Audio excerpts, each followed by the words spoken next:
Good morning everybody students. Last video में हम लोगों ने देखे थे कि पर्यावरण के संदर्भ में मैंने बताए थे इंडिया और वर्ल्ड का पर्यावरण के संदर्भ में, और वहाँ से देखिएगा बहुत सारे एग्जाम में क्वेश्चन पूछा गया है। अभी दिल्ली पुलिस का पेपर चल रहा है, उसमें भी ये क्वेश्चन पूछा गया है कॉप के सम्मेलन में। तो बहुत ही इम्पोर्टेंट मैंने करवाए थे पर्यावरण के संदर्भ में। आज एक पॉलिटी का नया टॉपिक शुरू करते हैं, और पॉलिटी में प्रेसिडेंट ऑफ इंडिया का जो मर्सी पिटीशन दिया गया है, क्षमादान शक्ति, वह क्योंकि 2025 में यूपीएससी में एक क्वेश्चन पूछा गया था मेंस में कि मर्सी पिटीशन जो है भारत के राष्ट्रपति और अमेरिकी राष्ट्रपति में दोनों में क्या डिफरेंट है, क्या अंतर है।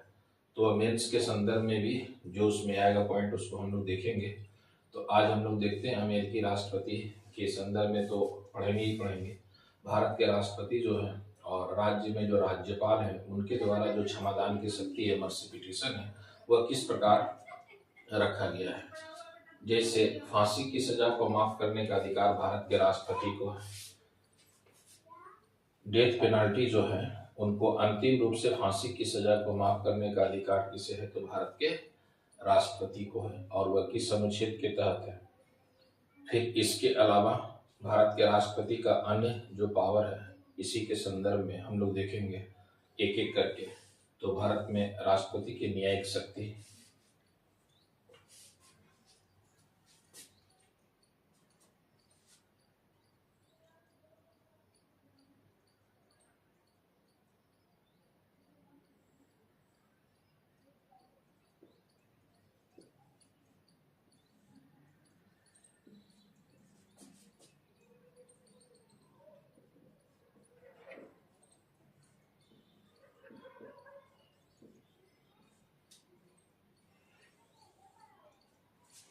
अच्छा, क्षमादान शक्ति जो है वह किस देश के संविधान से लिया गया, तो क्षमादान शक्ति ब्रिटेन के संविधान से लिया गया है।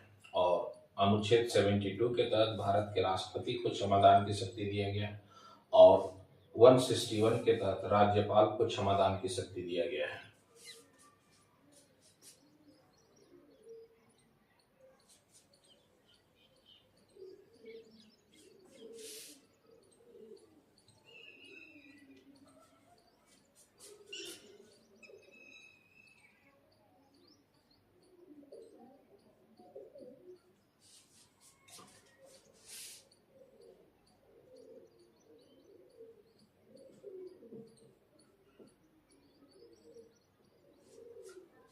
तो क्षमादान की शक्ति आप याद रखिएगा कि यहाँ किस देश से लिया गया है, वह ब्रिटेन के संविधान से लिया गया है। और क्षमादान की शक्ति बहुत ही महत्वपूर्ण है। अब ये 3 प्रकार का जो क्षमादान की शक्ति है वो केवल भारत के राष्ट्रपति को दिया गया है, जबकि अन्य क्षेत्र में हम लोग पढ़ेंगे कि कुछ ऐसे क्षमादान शक्ति है जिनमें राष्ट्रपति को भी दिया गया है और राज्यपाल के भी पावर है, दोनों को समान पावर दिया गया है। तो पहले जो राष्ट्रपति का विशेष रूप से जो पावर दिया गया है उसके विषय में देखते हैं कि कौन कौन सा राष्ट्रपति को विशेष शक्ति दिया गया है क्षमादान के संदर्भ में।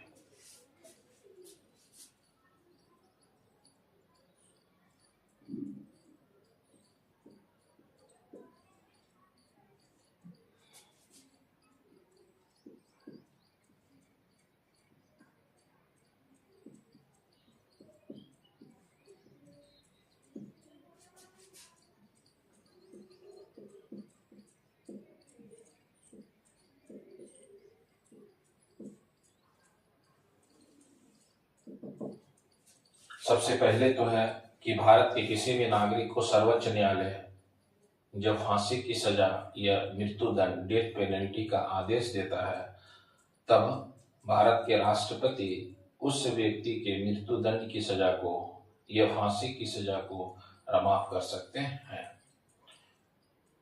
भारत के राष्ट्रपति क्षमादान की शक्ति को में फांसी की सजा को माफ कर सकते हैं। ये पावर केवल राष्ट्रपति के पास है, ना कि राज्यपाल के पास है।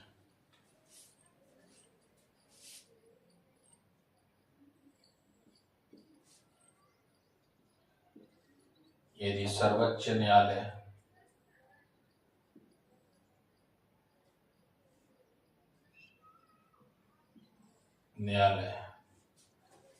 भारत के किसी नागरिक को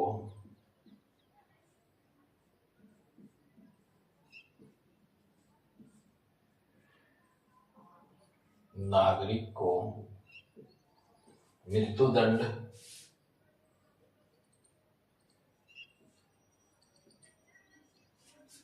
या फांसी की सजा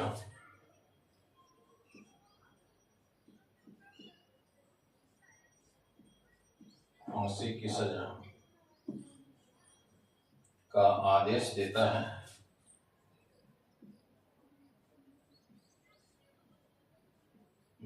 है तो इस फांसी की सजा को तो भारत के राष्ट्रपति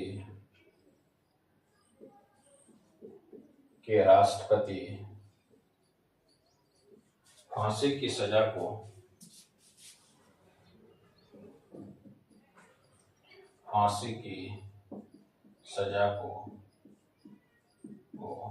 अंतिम रूप से माफ कर सकते हैं।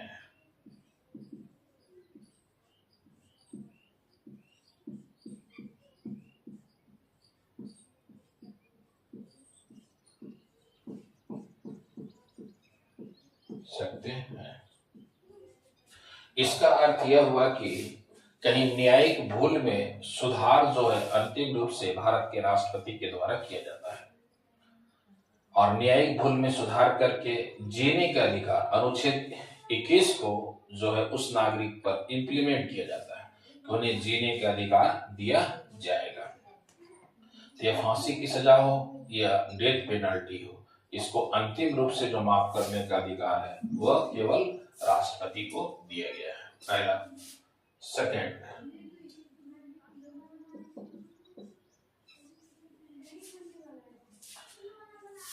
जैसे कहा जाता है कि कोई सैनिक अधिकारी है और वो सैनिक अधिकारी में क्या है कि कोई भ्रष्टाचार या किसी कारण से सैनिक न्यायालय उन्हें कोर्ट मार्शल का आदेश देता है।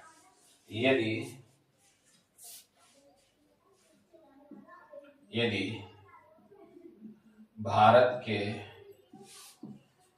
किसी सैनिक अधिकारी पर भ्रष्टाचार का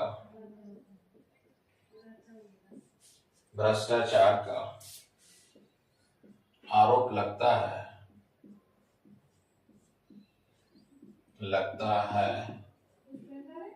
तो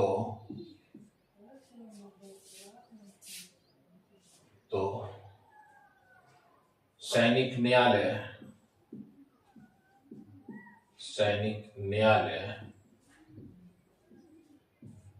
उस सैनिक अधिकारी को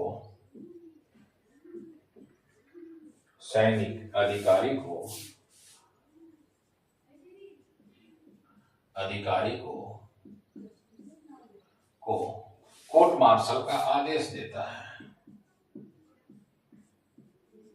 कोर्ट मार्शल का आदेश देता है।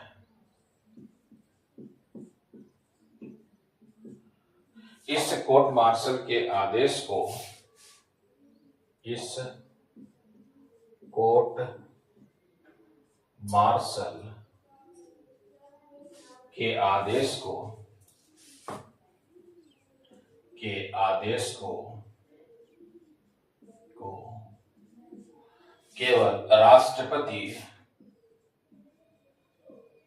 केवल राष्ट्रपति समाप्त कर सकता है।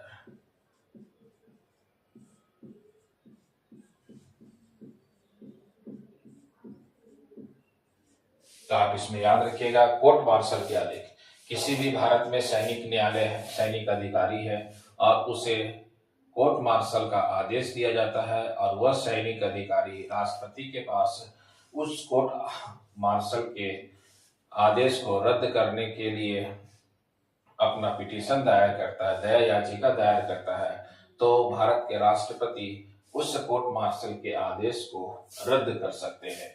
यह दूसरा पावर है प्रेसिडेंट ऑफ इंडिया का। थर्ड, यदि किसी ट्रिब्यूनल के द्वारा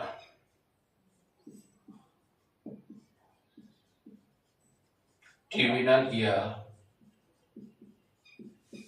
न्यायाधिकरण के द्वारा किसी नागरिक को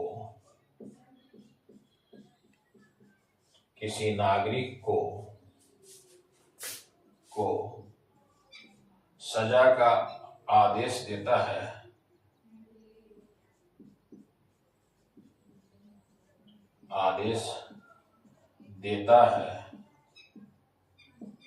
तो राष्ट्रपति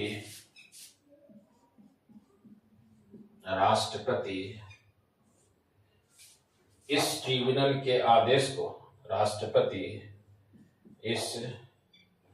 ट्रिब्यूनल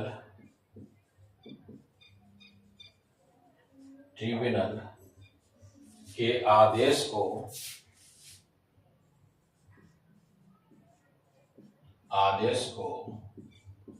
रद्द कर सकता है,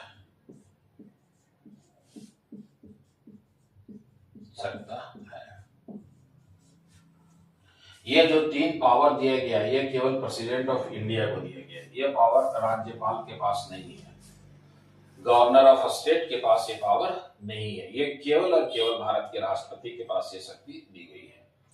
अब इसके अलावा जब आप पढ़ेंगे तो भारत के राष्ट्रपति को और राज्य के राज्यपाल को जो मर्सी पिटीशन है उसमें कुछ समान अधिकार दिया गया है, और वो कौन कौन सा है उसके विषय में देखते हैं। अभी हम लोगों ने देखे क्या, प्रेसिडेंट ऑफ इंडिया को 3 प्रकार का स्पेशल पावर दिया गया है, और वह तीनों प्रकार के पावर की चर्चा हम लोगों ने कर चुके हैं।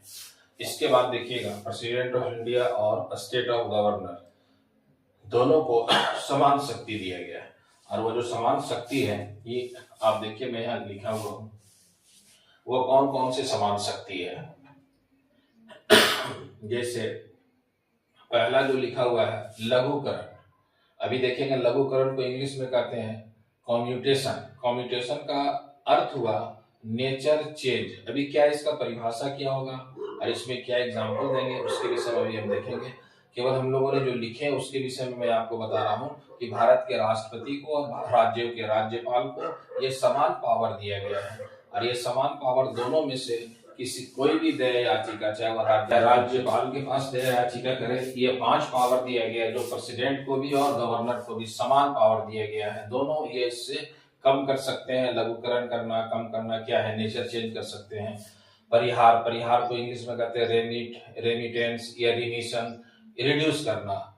यदि किसी को आजीवन कारावास दिया गया है तो उसको कारावास को, कठोर कारावास को सामान्य कारावास में बदल देना, 20 वर्ष की सजा को आजीवन कारावास की सजा को 10 वर्ष कर देना। जैसे लघुकरण में क्या हो सकता है कि यहाँ जो है नेचर को चेंज कर दिया जाएगा, किसी को फांसी की सजा दिया गया है तो उसको आजीवन कारावास में बदल दिया जाएगा। विराम, ये रेस्पाइट स्पेशल केसेस के संदर्भ में होता है, विशेष वर्ग के लोगों के लिए। विशेष परिस्थिति में किसी व्यक्ति को सजा दिया जाता है तो उस सजा को माफ करने का अधिकार प्रेसिडेंट को भी है, गवर्नर को भी है। जैसे मान ले कोई गर्भवती महिला है और उसको फांसी की सजा का आदेश दिया गया है तो उस फांसी की सजा के आदेश को समाप्त करके आजीवन कारावास में बदल दिया जा सकता है।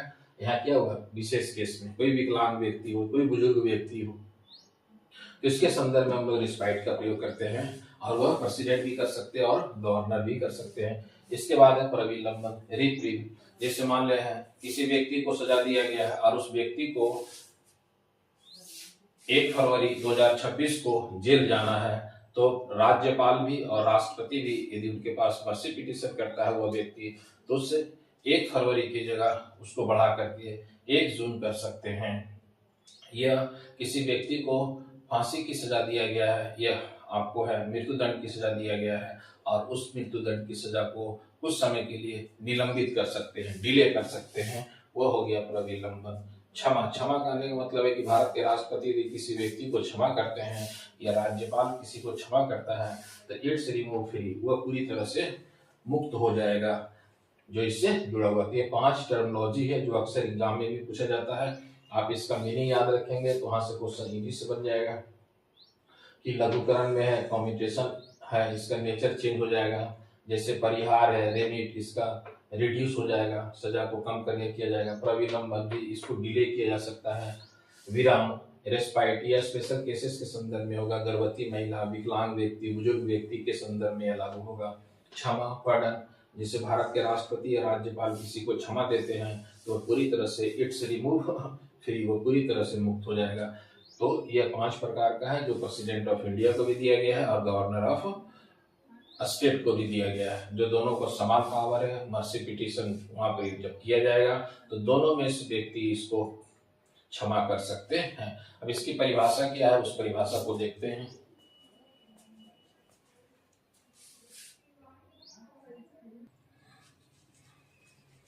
तो ये हम लोगों ने परिभाषा के संदर्भ में, मैं बोला कि परिभाषा भी एग्जाम में क्वेश्चन पूछा जाता है। जैसे पहला है लघुकरण। लघुकरण को मैंने बताया क्या इंग्लिश में कम्यूटेशन कहते हैं, जिसका अर्थ क्या होता है, नेचर को चेंज कर देना। अब नेचर को चेंज कैसे किया जाएगा, तो अब देख लीजिए।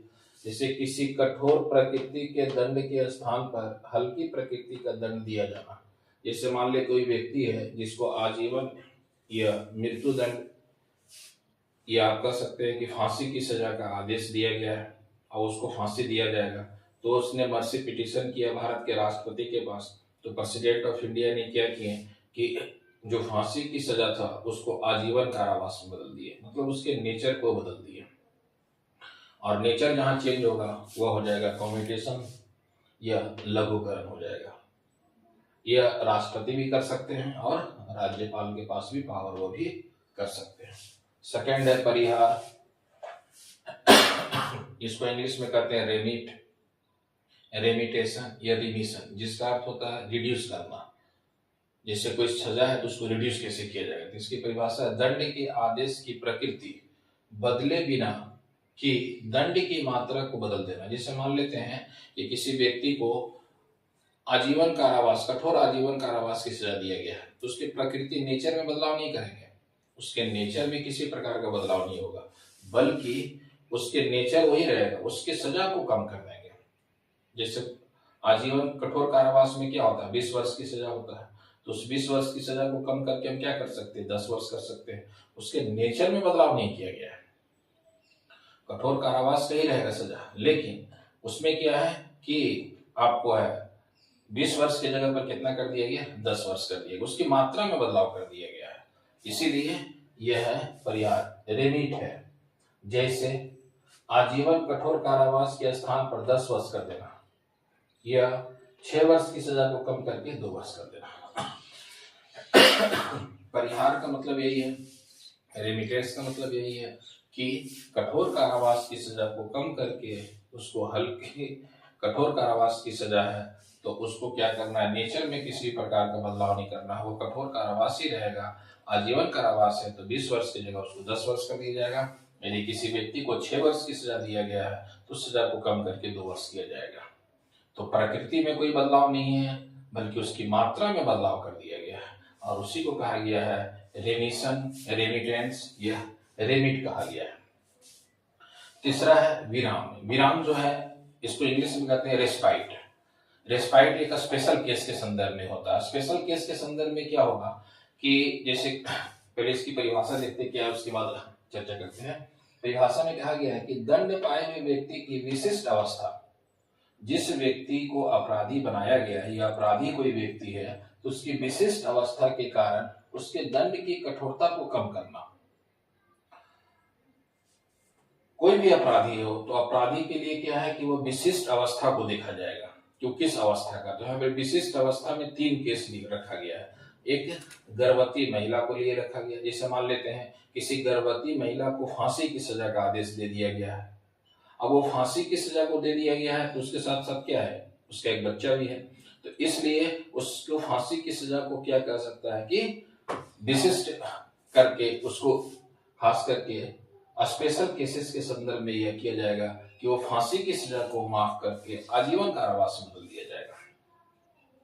जैसे कोई विकलांग व्यक्ति है, कोई बुजुर्ग व्यक्ति है, तो विकलांग व्यक्ति पर भी यह केस लागू होगा और बुजुर्ग व्यक्ति पर भी यह केस लागू होगा, दोनों संदर्भ में लागू होगा। और गर्भवती महिला, यह स्पेशल केस के संदर्भ में 3 ही केस रखा गया है। गर्भवती महिला के संदर्भ में, विकलांग व्यक्ति के संदर्भ में और बुजुर्ग व्यक्ति के संदर्भ में यह केस रखा गया, जिसको हम लोग विराम या स्पेशल केसेस के संदर्भ में जानते हैं। चौथा जो है रिप्रीव है। रिप्रीव किसको कहते हैं? प्रविलंबन। प्रविलंबन केस में क्या होता है कि मृत्यु दंड या फांसी की सजा को अस्थायी तौर पर निलंबित कर देना। किसी व्यक्ति को फांसी की सजा दिया गया, मृत्यु दंड का आदेश दिया गया, तो उसको अस्थायी तौर पर उसको निलंबित कर देना, सस्पेंड कर दिया जाता है, और उसे ही क्या कहते हैं? प्रविलंबन कहा गया है। नेक्स्ट जो है ये चौथे था प्रविलंबन, जिसको हम लोगों ने कहे इंग्लिश में रिप्रीव कहा जाता है। नेक्स्ट जो है क्षमा। क्षमा मतलब पॉर्डन। अपराधी को दंड या दंडादेश से पूरी तरह मुक्त कर देना। कोई अपराधी है तो उसके दंड को या दंडादेश को या अपराधी से उसको पूरी तरह से मुक्त कर देना, क्षमा, उसी को क्षमा कहा गया, उसी को पॉर्डन कहा गया। उसने उस स्थिति में आ जाता है जैसे उसने कभी अपराध किया ही नहीं है। जब उसको मुक्त किया जाता है तो लगता है कि उसने कभी अपराध किया ही नहीं है, तो इसलिए यहाँ पर आप याद रखिएगा, इट्स रिमूवल फ्री, वो पूरी तरह से फ्री हो जाता है। तो ये राष्ट्रपति का और राज्यपाल के पास 5 शक्तियां हैं। जुडिशियल पावर है, जिसमें पहला है लघुकरण, दूसरा है परिहार, तीसरा है विराम, चौथा है प्रविलंबन और 5वां है क्षमा। इसके विषय में हम लोगों ने एग्जाम्पल के साथ हम लोगों ने देख लिए, यह इंपॉर्टेंट है। इसके अलावा अब सर्वोच्च न्यायालय ने यह न्यायिक व्यवस्था के संदर्भ में 3 अपना निर्णय सुनाया है, और वह तीनों ही निर्णय बहुत इंपॉर्टेंट है। उस निर्णय पर ही इस बार 2025 का आईएएस के पेपर में एक निर्णय से संबंध में क्वेश्चन भी पूछा गया है। तो लास्ट में जब हम लोग स्टडी कर लेंगे न्यायिक व्यवस्था, न्यायिक पावर, जुडिशियल पावर, तो यूपीएससी में क्या क्वेश्चन पूछा गया उस क्वेश्चन को भी डिस्कस करेंगे। तो नेक्स्ट हम लोग जो देखते हैं, सर्वोच्च न्यायालय ने न्यायिक व्यवस्था में क्या प्रावधान किया है और कितना निर्णय दिया है, तो इसका 3 निर्णय जिसको हम लोग देखते हैं नेक्स्ट।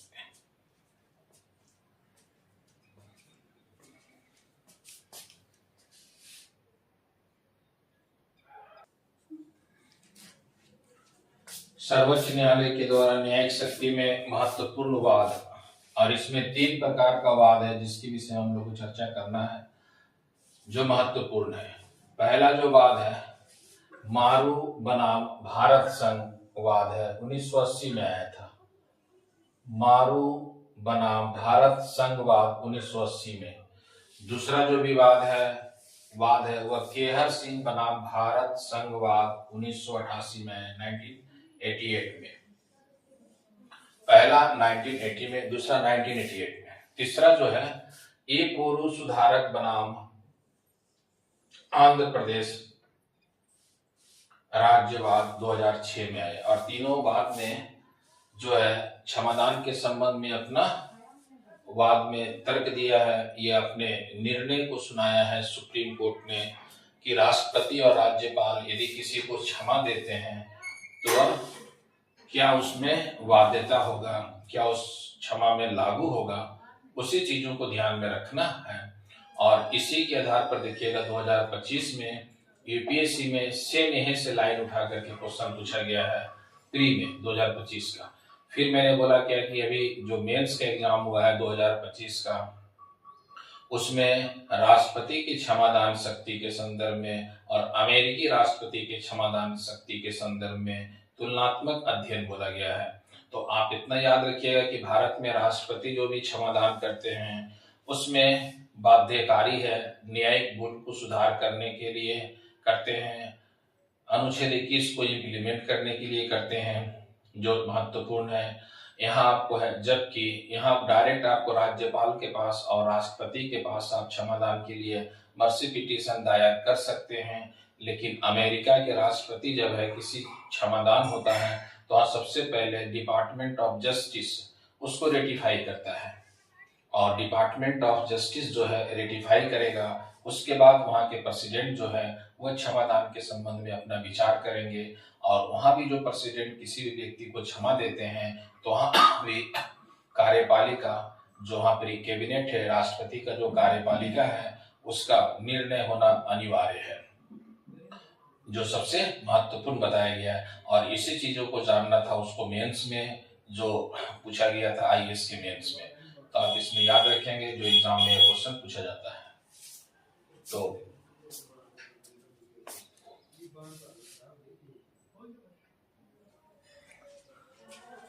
तो सर्वोच्च न्यायालय का इसमें 3 वाद है, तीनों वाद में क्या निर्णय दिया गया है उसको हम लोग देखते हैं। मारू बनाम भारत संघ 1980 में सर्वोच्च न्यायालय ने क्या निर्णय दिया कि राष्ट्रपति का निर्णय अनुच्छेद 72 के असंगत मनमाना, तर्कहीन, विभेदकारी या असद्भावपूर्ण होने के आधार पर उसका न्यायिक समीक्षा किया जा सकता है या न्यायिक पुनर्लोकन किया जा सकता है। कहने का अर्थ हुआ कि यदि राष्ट्रपति असंगत रूप से कोई निर्णय देते हैं, मनमाना उनका निर्णय आता है या तर्कहीन, विभेदकारी, असद्भावपूर्ण होने के आधार पर उसको सुप्रीम कोर्ट बोल रहा है क्या कि उसकी न्यायिक समीक्षा किया जाएगा। यह बोला गया मारू बनाम भारत संघवाद 1980 में। दूसरा जो केस है वह केहर सिंह बनाम भारत संघवाद 1988 में।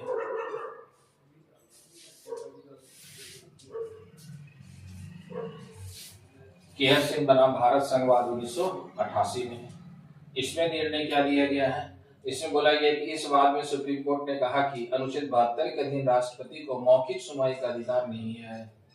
मतलब भारत के राष्ट्रपति जो है वो मौखिक सुनवाई का अधिकार नहीं है, मौखिक रूप से कोई भी सुनवाई नहीं करेंगे। राष्ट्रपति इस शक्ति का प्रयोग मंत्रिपरिषद के सलाह पर करेंगे। राष्ट्रपति को मौखिक सुनवाई का अधिकार नहीं है और राष्ट्रपति जो भी अपने इस शक्ति का प्रयोग करेंगे वो मंत्रिपरिषद के सलाह पर ही करेंगे, मंत्रिपरिषद के सलाह के अलावा नहीं कर सकते हैं। यह कहा गया केहर सिंह बनाम भारत संघवाद 1988 में।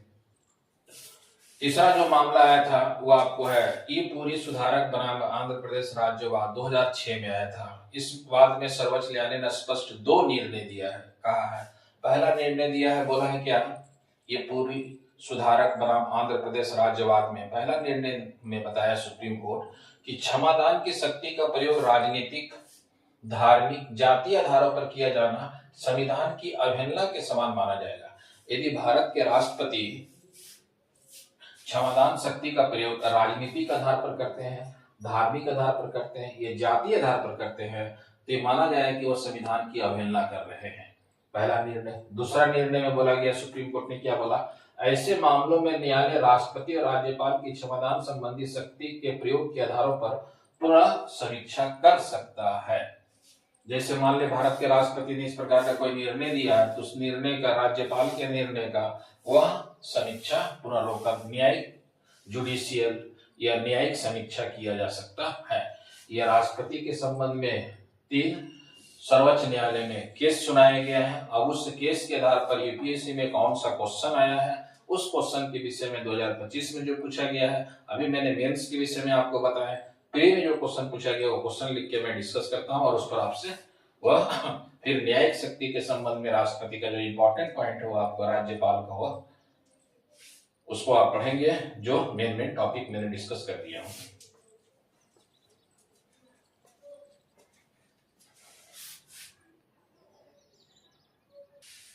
हाँ। 2025 में आईएएस में जो क्वेश्चन पूछा गया है क्षमादान के संबंध में, वो कौन सा क्वेश्चन है, बोर्ड पर लिखा हुआ है, जिसमें 2 स्टेटमेंट दिया है और उसमें पूछा गया है कौन सा स्टेटमेंट सही है और कौन सा स्टेटमेंट गलत है। पहला क्वेश्चन क्या पूछ रहा है कि भारत के राष्ट्रपति की क्षमा प्रदान करने की शक्ति के बारे में निम्नलिखित कथनों पर विचार कीजिए। भारत के राष्ट्रपति की क्षमा प्रदान करने की शक्ति के बारे में निम्नलिखित कथनों पर विचार कीजिए।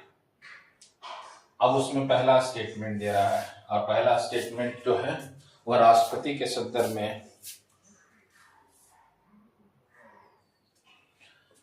राष्ट्रपति के संदर्भ में क्या बोला जा रहा है कि राष्ट्रपति द्वारा, पहला स्टेटमेंट में, राष्ट्रपति द्वारा इस शक्ति का प्रयोग सीमित न्यायिक पुनर्विलोकन के अधीन लाया जा सकता है। देखिए, राष्ट्रपति जो भी क्षमादान करेंगे वह क्लियर आप कहा गया है कि जुडिशियल रिव्यू में रहेगा, न्यायिक समीक्षा के अंतर्गत रहेगा। तो पहला बोल रहा है क्या कि सीमित न्यायिक पुनर्विलोकन के अधीन लाया जाएगा। यह स्टेटमेंट सही है, राष्ट्रपति जो भी क्षमादान करेंगे उनको न्यायिक पुनर्विलोकन में लाया जा सकता है, जुडिशियल रिव्यू में लाया जा सकता है। दूसरा स्टेटमेंट क्या दे रहा है राष्ट्रपति इस शक्ति का प्रयोग केंद्र सरकार की सलाह के बगैर कर सकता है। भारत के राष्ट्रपति क्षमतान की शक्ति का जब भी प्रयोग करेंगे तो काउंसिल ऑफ मिनिस्टर, जो केंद्र का काउंसिल ऑफ मिनिस्टर है, उसके सलाह पर ही करेंगे। यह स्वयं नहीं कर सकते हैं बिना सलाह के। यहाँ कह रहा है केंद्र सरकार की सलाह के बगैर कर सकते नहीं, यह स्टेटमेंट पूरी तरह से गलत है।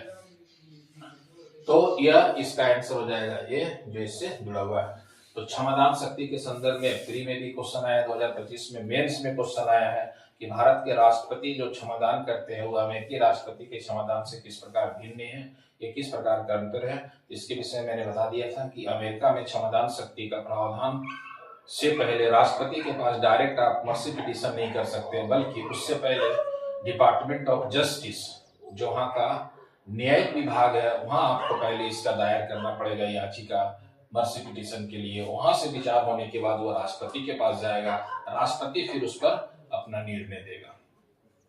तो ये इंपॉर्टेंट है, न्यायिक शक्ति राष्ट्रपति के संबंध में मैंने टोटल यूपीएससी क्वेश्चन भी डिस्कस कर दिए। अमेरिका से क्षमतान राष्ट्रपति का जो उससे मैंने कंपेयर भी कर दिया, प्री का भी, मेंस का भी, और जो भी जहां जहां इसका है, कितने प्रकार का है, कब राष्ट्रपति को कहाँ विशेष पावर दिया गया, वो सभी के विषय मैंने डिस्कस कर दिए हैं इस पूरे वीडियो में। आप इस वीडियो को देख सकते हैं अच्छा से और नोट भी कर सकते हैं जो महत्वपूर्ण पॉइंट है। ऑल द बेस्ट, जय हिंद, जय भारत।